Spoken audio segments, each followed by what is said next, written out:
Hi there, Sanmunani Molweni. Welcome to Fix channel. If you're new here, please subscribe before the end of the video. If you're returning, thank you for love and support. I appreciate you. Uthando Nes'thembu review lana ngenza the recent episode or latest, but ngiyaqosha angakayenzi full review. Episode 8 and episode 9 ngisazoyenza nje full review mangithola isikhathi ukuthi behleze kuphuthuma. Khona lento le engithi ngiyafisa ukisho kodwa futhi mangayisho uzoba sengathi nami ngizenza ngcono ngenza ngathi ngiyazi kanti nami ezinye izinto angizazi. Niyambona Makhumalo Mseleko, the third wife. Hey, asikhulume ngoMakhumalo. Yeah. Abanye bazoyithatha kahle abazoyithatha kahle. Phela-ke angifuni ukuncetheza because ngisho lento engiyibonile. Abazoyithatha kahle ngizothi abantu abakwazi ukulalela nabantu abakwazi ukubukisisa into. Le video le nalento engizoyisho ngoMakhumalo. Makhumalo Mseleko motivational speaker. Sengiyakuchaza lokho kwemisebenzi because kunabantu abazolokho bebuza ukuthi why uthi unesi mawukhuluma ngomangwabi kodwa unesi futhi kunezizathu ezu-1000 engazisho ukuthi why ngizothi unesi nokuthi ngathi nje kungahlala ekhanda kwabanye hayi ngoba ngidelela uhlobo lomsebenzi awenzayo but ngiveza ukuthi unomsebenzi okanje kodwa futhi uyakwazi ukuthi ezintweni ezinye kufanele ukuthi avele kuzona azame asupporte naye ivision husband okuyi-TV show. Ngiyaphuma ke mangwabe because le video ingoMakhumalo. uMakhumalo makuthiwa ukhona unkosikazi o-strategic, o-calculative kule family yakaMseleko uMakhumalo. Makukhona unkosikazi engathi mayenza eba ingxenye yale show ufunda abantu aphinde futhi afunde nabantu abalandela yena nabamthandayo. Ngizonitshela ukuthi siyaphi nalokhu kuvelaphi futhi. Kunala 2018 season 2 mangaphosisi Uthando Nes'thembu la okube nesikhathi amakhosikazi kababa uMseleko eveza ubunzima bokushada kulomshado bakona Nesthembu. Ngiqhathanisa isizini edlulile nezinto abazishilo amakhosikazi amanye mase ngishiya uMakhumalo eceleni. uMakhumalo uyena yedwa unkosikazi owenze abantu ababukisho bakholela ukuthi yonke into i-right kusukela ekuqaleni kwaba kuhle kwaze kwafika la esikhona ku-season 6 okunyaka we-6 sibuka Uthando Nes'thembu. uMangwabe waveza ukuthi unkosikazi ongakwazanga ukuthi amamukele kahle uMayini. uMacele naye wayenakho kodwa akubanga kukhulu. uMayini kwaba kukhulu. uMayini waveza ukuthi yena kwaba nzima futhi njengamanje ngoba sebebawu4 kanje sebezwana akasakufuni okuzoshintsha lokhu sekukhona manje. Okuthe manje makuvela i-anniversary kaMacele wathi uMayini into enhle ukuthi manje sebeyakwazi nokuthi bahambelane imicimbi indlela sebezwana ngayo. Makhumalo uMakhumalo wathi konke kuhamba kahle. Alikho ilanga la uMakhumalo ake akhuluma ngobunzima beSithembu o eyakhe experience ukuthi mhlambe bamamukela kanjani. Angikhumbuli kodwa phela angakhuluma iphutha ngoba Uthando Nes'thembu angulibukanga season 1 wonke no season 2 angubukanga. Buka manje ke angithi la uMayeni uyaveza ukuthi kunzima ngalokho engaze ngathi mina kwenye ivideo uMayini ngasho ukuthi kunzima kodwa akufanele ngabe waye-expect ukuthi uMacele uzomwekhama ngezandla eziwarm ebe azi i-history yakhe noMseleko. Noma ngabe kanjalo washo ukuthi vele iSithembu siney'nto zakhona sikhulula akekho unkosikazi ojabulela ukuthi uhusband uzoshada nomunye unkosikazi. Engibona ukuthi kuyiqiniso ngoba vela angicabangi ukuthi unkosikazi mayezwa ukuthi ukhona isithembu or kukhona omunye uyojabula kusuke ekujuleni kwenhliziyo. Makhumalo sahamba nayo from season 1 to season 6. Yonke into ngomshado wakhe iyinhle, ejabule nje, engakaze bekuthi hey sidlulile kulokhu. Ku-season 6, episode 9, nge-anniversary kaMacele, yila asesichazela khona ukuthi kahle kahle uke wazizwa engasiye unkosikazi ngoba uMacele emise zonke izinto. Kulindelwe i-go ahead kaMacele.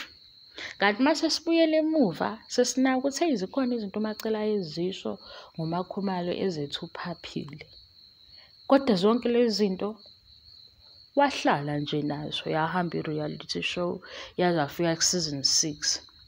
Mase season 6 la esezoveza obakhe ubunzima, uyindlala kahle lento. Uyayibona?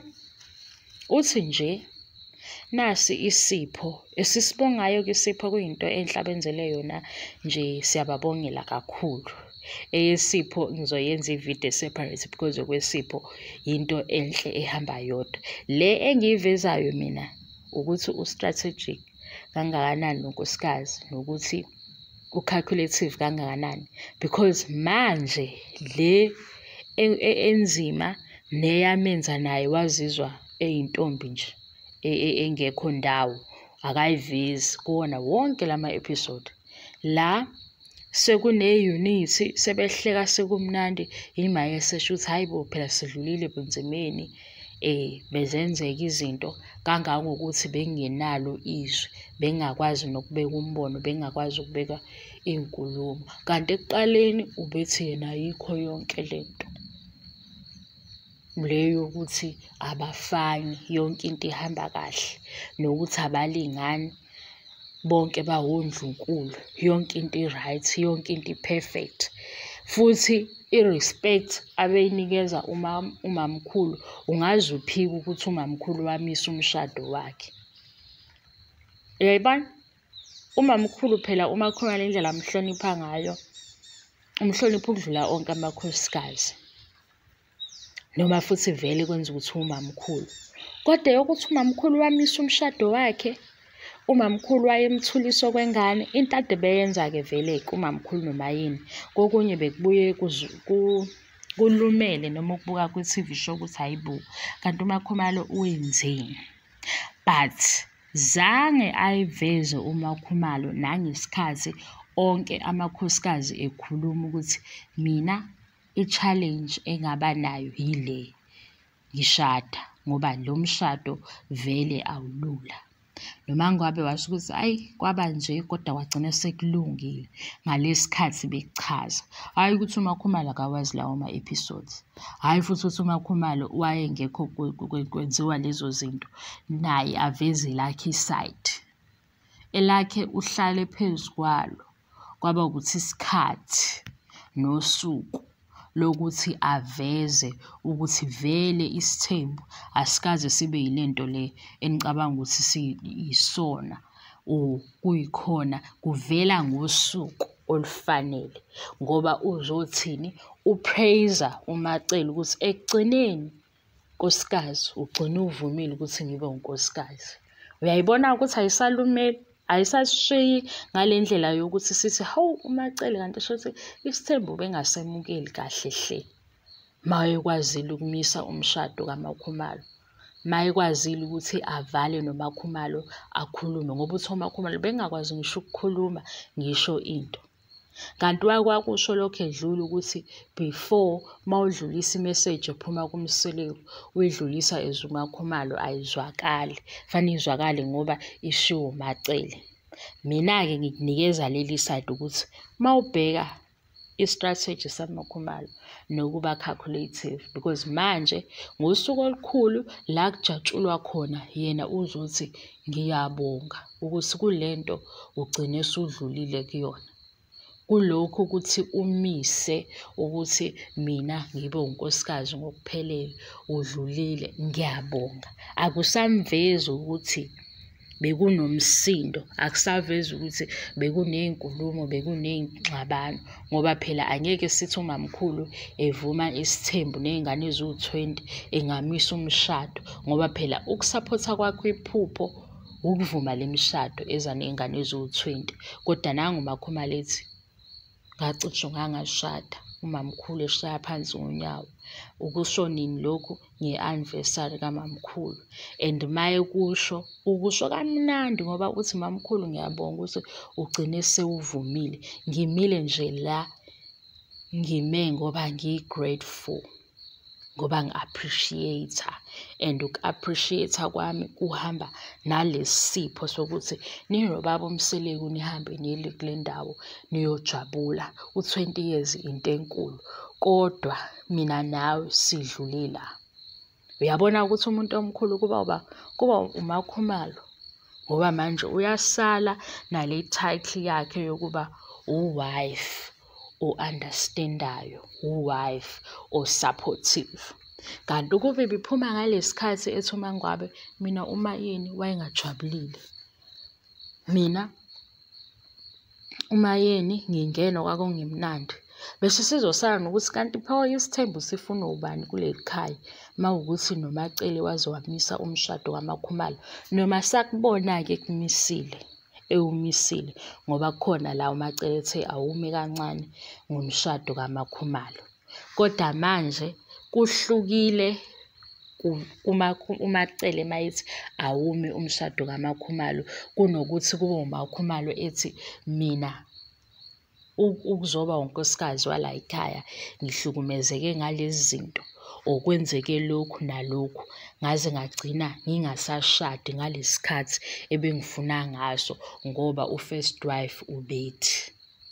Kumshiya ewunkosikazi onjani, o-understandayo, ngoba ngalesi sikhathi zenzeka lezi zinto, nangalesi sikhathi abanye beyiveza ukuthi ubunzima obukhona yibulokhu, namatshe ashisayo kumele uwagwinye ilawa, nezinye izinto zidinga i-go ahead kamamkhulu.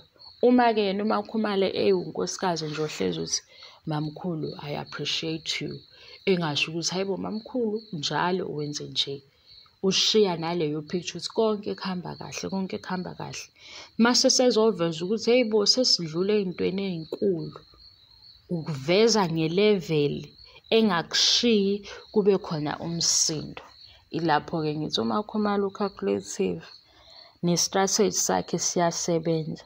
Yingakho kuzoba wuye unkosikazi ozohlezi enconywa kakhulu, ngoba ngelesa sikhathi saMangwabe ekhuluma ngobunzima bakhe, bazothi abantu kanti yena wayelindeleni ngoba ushada isithembu, wayelindeleni ngoba ungena kwesithembu.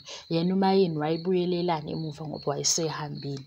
Mase kuba uMakhumalo ukuthi hhayi mina ngi-happy, yonke into i-right. Yileyo-ke into engisho ukuthi iyabonakala kobukusisayo ukuthi hhayi, why omayeni noMangwabe bezocomplaina, ngoba phela bashada uhusband oyedwa, okusho ukuthi phela iy'nkinga umayeni nama-challenges awatholayo enziwe ukuthi kukhona amanye amakhosikazi. Why uMakhumalo uma esezokhomenta yena enze ngathi la makhosikazi a-right ngayo yonke into? Iphambana lapho-ke into ukuthi kuzoba noMangwabe othi ikhona inkinga ebakhona, ekhuluma ngo-husband oyedwa uMseleku, ozoba nonkosikazi mhlawumbe ophekisa enye into, noma yini ayisho leyo. NoMacele athi into engicikayo ukuthi imithetho ayifani, kwenye indlu kunje, kwenye kunje. Mase uMakhumalo yedwa abe nento konke ku-right.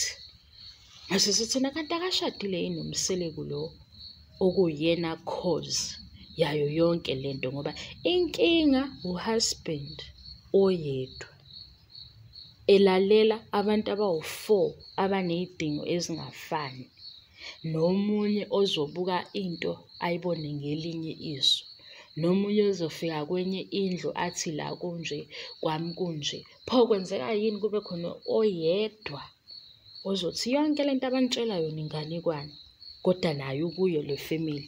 Ngithi uyayibona leyo nto?